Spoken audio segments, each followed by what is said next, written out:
Well, folks, I just got back from the theaters seeing Barbie and Oppenheimer. I'm about to review both of them. I'm going to tell you which one of these is the best blockbuster of 2023 and which one is maybe the worst. I bet he loved our movie, right, Ken? For those of you who can't wait that long, I'm going to give my review of the Barbie movie in the most Oppenheimer fashion.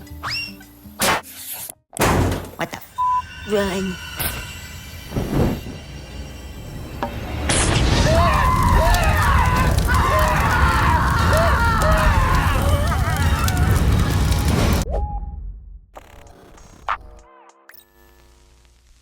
You just watched 39-year-old political commentator Ben Shapiro desecrate a Barbie doll in protest of the movie's supposedly woke messaging.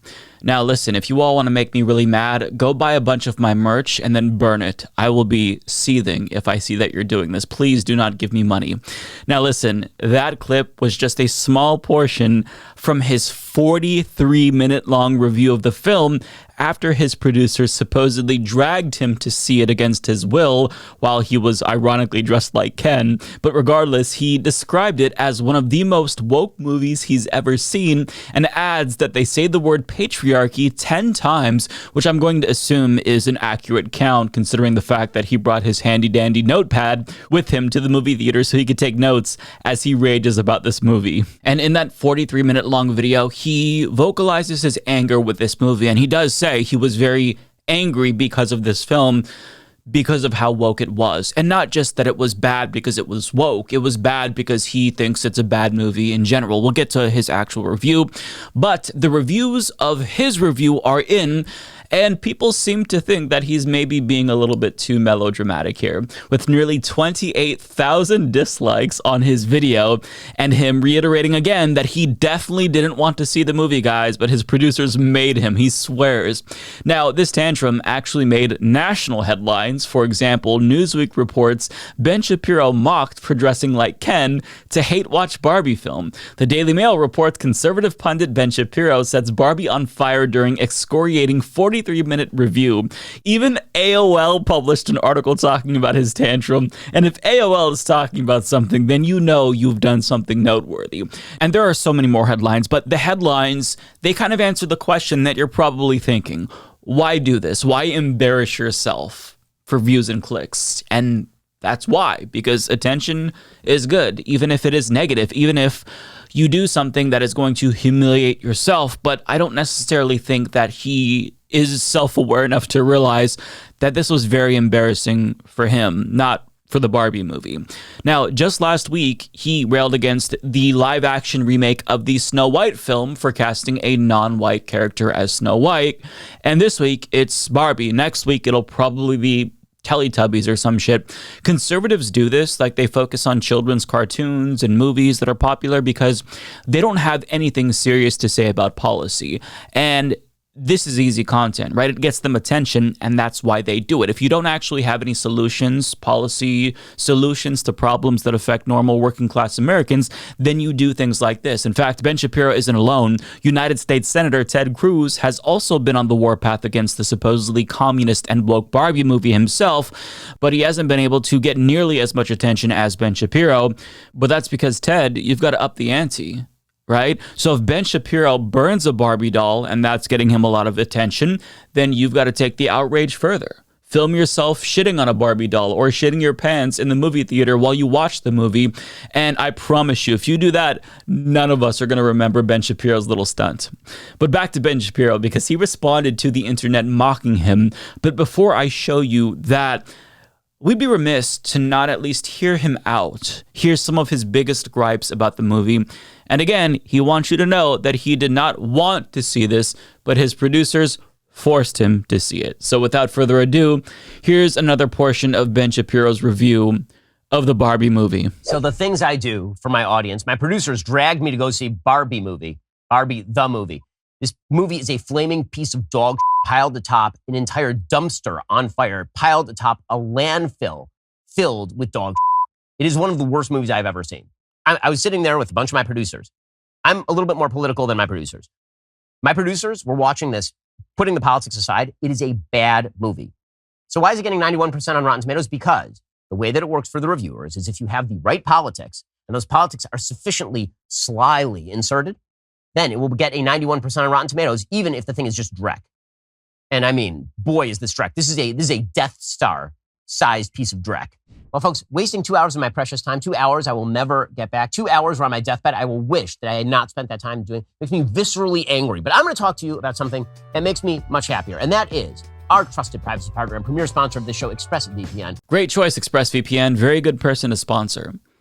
Hey, if you want to discreetly watch the Barbie movie without having to come up with bullshit excuses like my producers made me see it, go to expressvpn.com/Ben Shapiro so you can illegally download the Barbie movie while hiding your IP address from your internet service provider, and you can watch it privately, and then just shut the fuck up about it and either love it or hate it, but you don't have to make a big deal about it. ExpressVPN.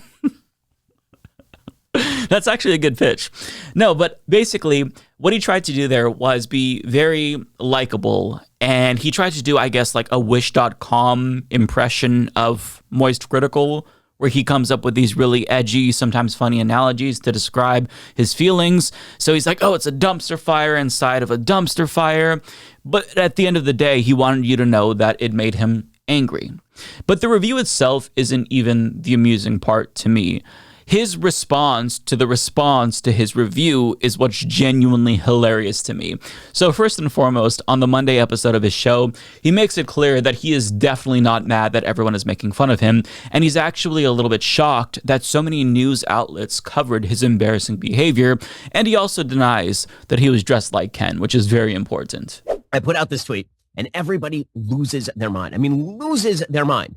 There are articles about my review of this movie in sources as diverse as Newsweek, NBC News, The Daily Beast. Everyone's covering the fact that I did not like this movie and that I made a video in which I periodically Oppenheimer the Barbie materials. I take like a match and I light the Barbie stuff on fire. And this apparently is terrible. How? No, it can't be. The reaction to me burning a Barbie car with like a Barbie and Ken in it is like the reaction of the Islamic world when someone burns a Quran in Sweden. It's totally crazy. I don't even, like, wow, guys, wow. I mean, there's an article in NBCnews.com. The internet is roasting Ben Shapiro for hate watching Barbie while dressed like Ken. Apparently being dressed like Ken now amounts to you wear black jeans and a black shirt. And the question was whether I had purposefully worn that outfit to the Barbie movie. No, I hadn't seen it, guys.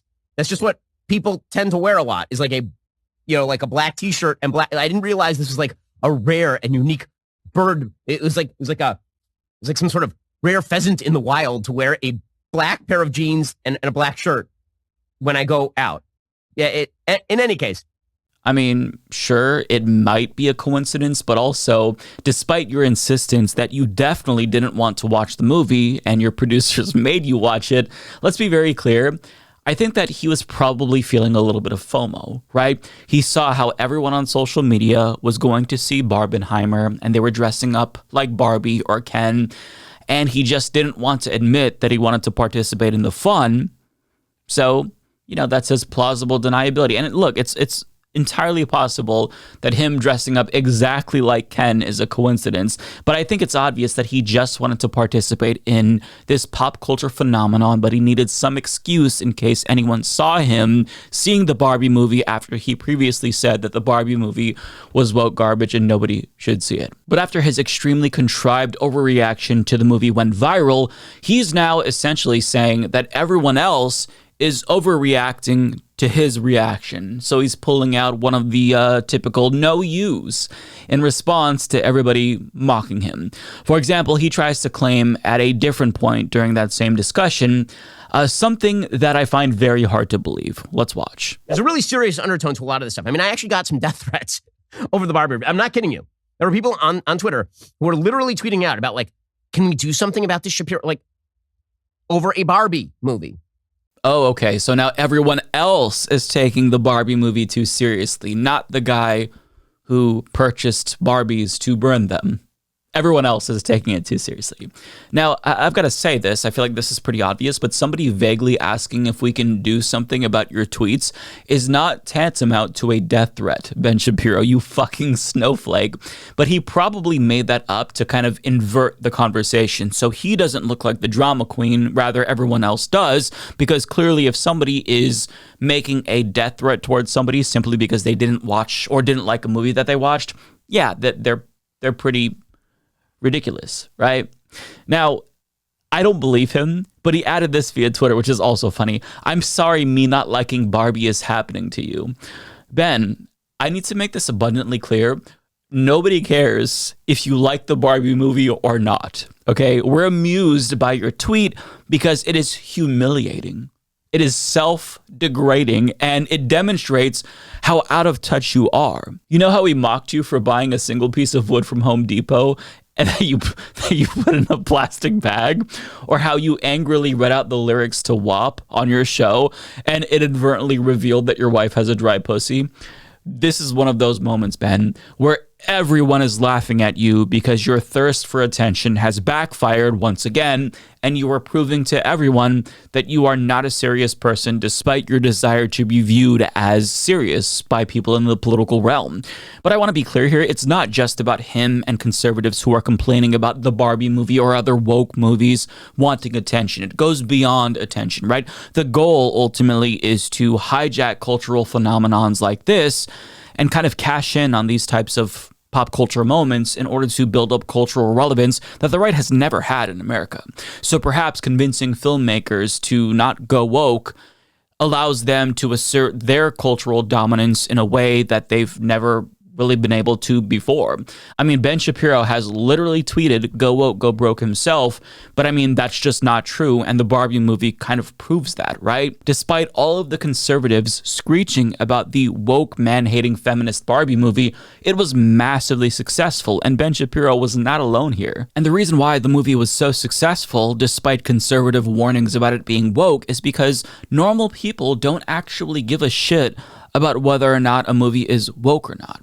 But conservatives have always been culturally irrelevant, and what they say about pop culture is largely disregarded for obvious reasons, because of things like this. So in order for them to be able to participate in trends and cultural phenomena like this that may seemingly run counter to their political and ideological predispositions, they have to shit on things that people like in order to engage with it, so that way they come off as cool contrarian outsiders rather than puritanical losers that nobody wants to be around, right? They don't want to miss out. Ben Shapiro wants to see the movie. He wants to do Barbenheimer like everyone else is doing. So in order to do that and not look like a sellout or a poser, you've got to do it in this stupid, hyperbolic way. But I think that they bit off a little bit more than they can chew with the Barbie movie because, I mean, you really don't want to call something woke unless you know it's going to be unsuccessful. And that way, if you say it's woke and then it's unsuccessful, then you can kind of prove go woke, go broke holds. But that didn't happen in this instance, right? They probably thought the movie wouldn't do well, but it surpassed everyone's expectations. And rather than just shutting the fuck up and watching the movie or not watching the movie for that matter, like normal people, they instead tried to spoil the fun for everyone else by acting like buffoons in order to find some way to jump on the bandwagon and leech off of the popularity of this film. But even if Ben Shapiro got the attention that he wanted, well, not all attention is good attention, and this attention is only going to make him look more foolish to regular people and hopefully turn them off to his regular political content. So keep up the great work, Ben, because you're doing fucking great, and I'm sure that when people see how you reacted to the Barbie movie, they're also going to take your political views seriously as well. So please keep doing shit like this, conservatives. It's definitely helping your cause.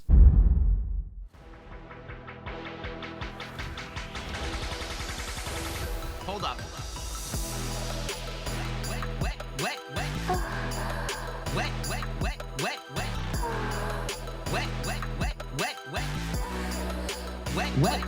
Ask P-word.